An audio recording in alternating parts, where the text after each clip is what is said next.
Hi guys, welcome to స్వదేశీ kitchen. ఈరోజు అయితే నేను మీకు ఒక మంచి నాన్ వెజ్ కర్రీ చూపించబోతున్నానండి. అదే మేతి చికెన్, మెంతి కూర చికెన్. ఓకే, అది ఎలా చేసుకోవాలో చూద్దాం రండి.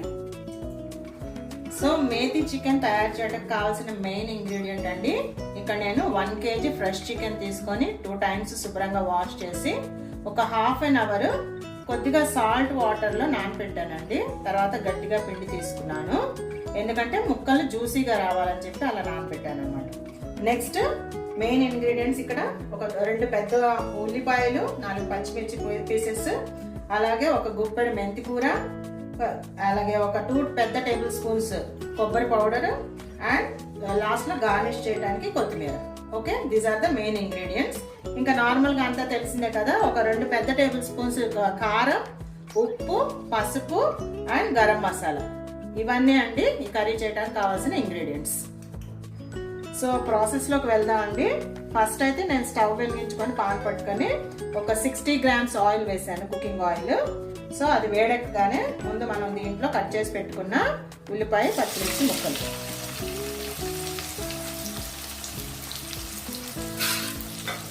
వేసి ఉల్లిపాయ పచ్చిమిర్చి కొంచెం ట్రాన్స్పరెంట్గా అయ్యే వరకు ఫ్రై చేయండి. సో ఆనియన్ అయితే ట్రాన్స్పరెంట్గా అయిపోయిందండి. ఇప్పుడు ఒక 2 tablespoons జింజర్ గార్లిక్ పేస్ట్. నేను ఇందాక ఇది మెన్షన్ చేయడం మర్చిపోయాను, అసలు మెయిన్ ఇంగ్రీడియంట్ అయితే ఇదేనండి కర్రీలోకి. సో ఈ జింజర్ గార్లిక్ పేస్ట్ కూడా బాగా ఫ్రై అయ్యే వరకు చూసుకోండి. తర్వాత దీనిలో మనం చికెన్ వేద్దాం. సో జింజర్ గార్లిక్ కూడా బాగా ఫ్రై అయిందండి, మంచి స్మెల్ వస్తుంది. ఇప్పుడు మనం శుభ్రంగా కడిగి పెట్టుకున్న చికెన్ వేసేద్దాం. చికెన్ వేసి దీంట్లో వాటర్ అంతా బయటకు వచ్చేదాకా తిప్పుకోవాలండి. కొంచెం నీసు వాటర్ అంతా వస్తుంది కదా, నీసు నీళ్ళన్నీ అవి ఎగిరిపోయే వరకు చక్కగా దీన్ని తిప్పుకోవాలి. సో ఆ వాటర్ అంతా బయటికి రావడానికి ఒక 10 minutes పట్టుదండి. అప్పటి వరకు దీని మీద లిడ్ పెట్టేద్దాం. సో మధ్యలో ఒకసారి లిడ్ ఓపెన్ చేసి చూద్దామండి. ఇలా వస్తుంది. ఒకసారి అడుగు నుంచి పైకి కలుపుకోవాలి, లేదంటే అడుగు పట్టేస్తుందండి. శుభ్రంగా కలుపుకొని ఇప్పుడు మనం దీంట్లో పసుపు వేద్దాము. పసుపు ప్లస్ సాల్ట్ కూడా యాడ్ చేసేసి మొత్తం ఒకసారి తిప్పుకొని మళ్ళీ లిడ్ క్లోజ్ చేసుకుందామండి. సో ఈ పసుపు, ఉప్పు బాగా ముక్కలకు పట్టేటట్టు తిప్పుకొని లిడ్ క్లోజ్ చేసుకుందాం.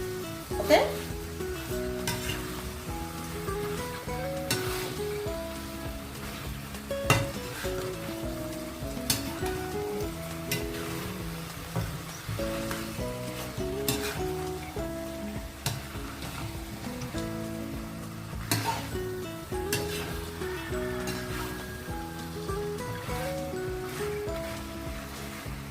మూత పెట్టేసుకొని ఇంకొక 10 minutes ఉంచుదాం ఇలాగే.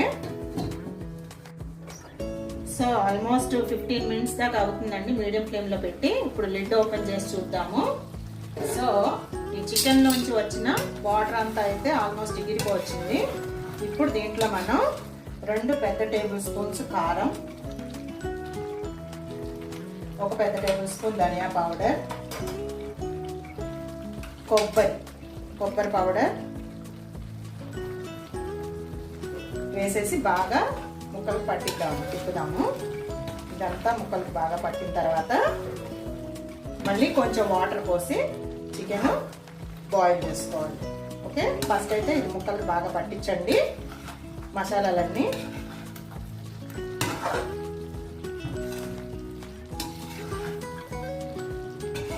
చూసారా, ఇలా మొత్తం ముక్కలు పట్టాలి. పట్టిన తర్వాత ఇప్పుడు మనం దీంట్లో వింటర్ సీజన్ కదండి, వాటర్ అయితే చాలా కూలింగ్గా ఉంది, అందుకని చెప్పి నేను కొంచెం బాయిల్ చేశాను. సో దీంట్లో బాయిల్డ్ వాటర్ పోద్దాం. ముక్కలు మునిగే వరకు బాయిల్డ్ వాటర్ పోసి మళ్ళీ దీన్ని ఒక 20 minutes మీడియం ఫ్లేమ్లో పెడదామండి. హై కాదు, మరీ సిమ్ కాదు, మీడియం ఫ్లేమ్ పెట్టేస్తే మొత్తం ముక్కలన్నీ చక్కగా ఉడికిపోతాయి. ఉడికిపోయిన తర్వాత లాస్ట్లో మనం మెంతి కూర మసాలా చల్లుదాం. ఓకే, సో దీని మీద అయితే నేను ఇప్పుడు లిడ్ పెట్టేస్తున్నాను. 20 మినిట్స్ తర్వాత మళ్ళీ చూద్దాం. ఓకే, సో మధ్యలో ఒకసారి లిడ్ ఓపెన్ చేసి చూసుకుందామండి కర్రీ. సో ఇలా ఉంది, హాఫ్ ఆఫ్ ద వాటర్ అయితే ఎగిరిపోయింది. ఒకసారి తిప్పుకొని మళ్ళీ మూత పెట్టుకుందాం. అంటే chicken it depends upon chicken అండి. ఒక్కోసారి చికెన్ ముదురుగా ఉంటే కొంచెం ఎక్కువ టైమే పడుతుంది. నేనైతే మరీ ముదురుది తీసుకోలేదు, లేతగానే ఉంది. సో ఇంకో 10 మినిట్స్లో మొత్తం ఉడికిపోతుంది. సో అప్పుడు మళ్ళీ చూపిస్తాను. ఓకే, ఫస్ట్ అయితే లిడ్ క్లోజ్ చేసుకోండి. సో ఇప్పుడు కర్రీ ఎలా ఉందో చూద్దామండి. వాటర్ అంతా ఎగిరిపోయింది. ఇప్పుడు ఈ సిచ్యువేషన్లో మనం ఇక్కడ మెంతి కూర జల్లేసేయాలి. కూరలో మెంతి కూర ఊరికే ఎగిరిపోతుందండి, ఊరికే ఉడికిపోతుంది కూడా. సో మనం మెంతి కూర శుభ్రంగా చల్లేసి ఒకసారి మొత్తం తిప్పుకోండి. సో ఇప్పుడు మనకి కూరలో మెంతి ఫ్లేవర్ వస్తుంది. అండ్ అలాగే అప్పుడప్పుడు ఇలా ఆకుకూరలతో కలిపి తింటే మనకి హెల్త్కి కూడా మంచిదండి. ఎప్పుడు చికెన్ గ్రేవీ, చికెన్ ఫ్రై కాకుండా ఇలా సీజనల్గా వచ్చే ఆకుకూరలతో మనం కనుక నాన్ వెజ్ మిక్స్ చేసుకొని తింటే అది మనకి హెల్త్కి మంచిది. ఓకే, సో ఇలా మెంతికూర వేసేసిన తర్వాత ఫైనల్గా మనం గరం మసాలా యాడ్ చేసేసి దాన్ని మళ్ళీ ఒక 5 మినిట్స్ పూర్తిగా సిమ్లో పెట్టేద్దాము. కొత్తిమీర కూడా యాడ్ చేసేసి సో ఇప్పుడు కర్రీని అంతా బాగా కలుపుకొని పూర్తి సిమ్లో పెడితే మొత్తం ఈ ఫ్లేవర్స్ అన్నీ ముక్కలకి బాగా పడతాయండి. సో టేస్టీ మెంతి కూర చికెన్ అయితే రెడీ అయిపోయిందండి. సో ఒక 2 మినిట్స్ జస్ట్ చాలా సిమ్లో పెట్టండి, మొత్తం ఫ్లేవర్స్ అన్నీ పడతాయి. అప్పుడు మనం స్టవ్ ఆఫ్ చేసేసుకుందాం. సో 2 మినిట్స్ అయిపోయిందండి. కర్రీ చూద్దాం ఒకసారి. ఆయిల్ సపరేట్ అయిపోతుంది అంటే మన మెంతి కూర చికెన్ రెడీ అయిపోయినట్టే. సో ఇప్పుడు మనం స్టవ్ ఆఫ్ చేసేసుకుందాం అండి. సో అవర్ మెంతి chicken is ready to serve. So మన మేతి చికెన్ అయితే రెడీ అయిపోయిందండి. చాలా మంచి ఫ్లేవర్ఫుల్గా, కలర్ఫుల్గా, టేస్ట్ఫుల్గా వచ్చింది. మీరందరూ కూడా ఇది ట్రై చేసి ఎంజాయ్ చేస్తారని ఆశిస్తున్నాను. Okay friends, bye.